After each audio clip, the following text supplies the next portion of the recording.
राधे राधे, प्रणाम आप सभी लोगों को। कैसे हैं आप सब लोग? स्वस्थ होंगे। माँ भगवती आपकी मनोकामना पूर्ण करें। जय जय होंगे। 7वां 8वां पर्व की बहुत बहुत शुभकामनाएं आप सभी को। कल है अष्टमी। भादो मास की शुक्ल पक्ष की जो अष्टमी आती है उसे दुर्गाष्टमी के नाम से भी जानते हैं और राधा अष्टमी के नाम से भी जाना जाता है। और इस दिन माँ भगवती की अच्छी तरह से पूजा करनी चाहिए।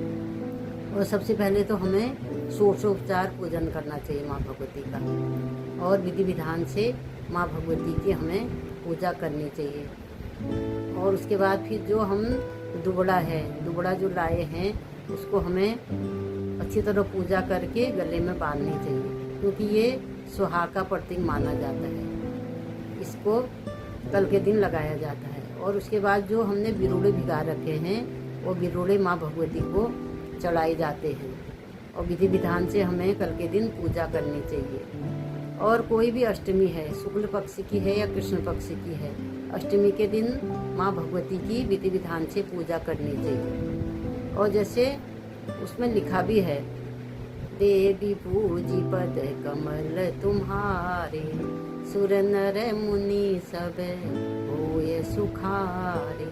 जो कोई भी माँ भगवती की अच्छी तरह से पूजा करता है, विधि विधान से पूजा करता है, मनुष्य, ऋषि, मुनि, देवता सब सुखी होते हैं और सब सुख पाते हैं। तो इस तरह हमें माँ भगवती की, माँ पार्वती की कल के दिन बहुत अच्छी तरह से पूजा करनी चाहिए। और कल राधा अष्टमी भी है, और राधा अष्टमी का पर्व भी मनाया जाता है। इसलिए कोई भी है, जो कोई भी अगर 7वां 8वां का व्रत नहीं करता है तो उसको ये अष्टमी का व्रत जरूर करना चाहिए। और अष्टमी का व्रत अपने आप में बहुत बड़ा व्रत माना जाता है।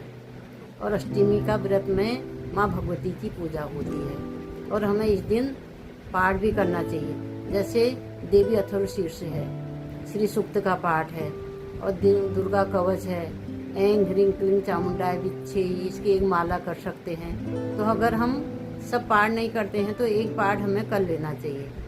चाहे हम देवी अथर्व शीर्ष से पढ़ लें, और देवी अथर्व शीर्ष बहुत बढ़िया है, आप एक बार पढ़ के देखिए। पढ़ने से हम रोज़ नहीं पढ़ते हैं तो व्रत में हमें ज़रूर पढ़ने चाहिए, क्योंकि पढ़ने से हमें क्या होता है, ज्ञान होता है। अगर हम कोई चीज़ को पढ़ेंगे तभी हमें ज्ञान होगा, तभी हमें पता चलेगा कि इसका महत्व क्या है। तो इस कारण हम रोज़ नहीं करते हैं तो व्रतों में हमें ये ज़रूर पढ़ने चाहिए।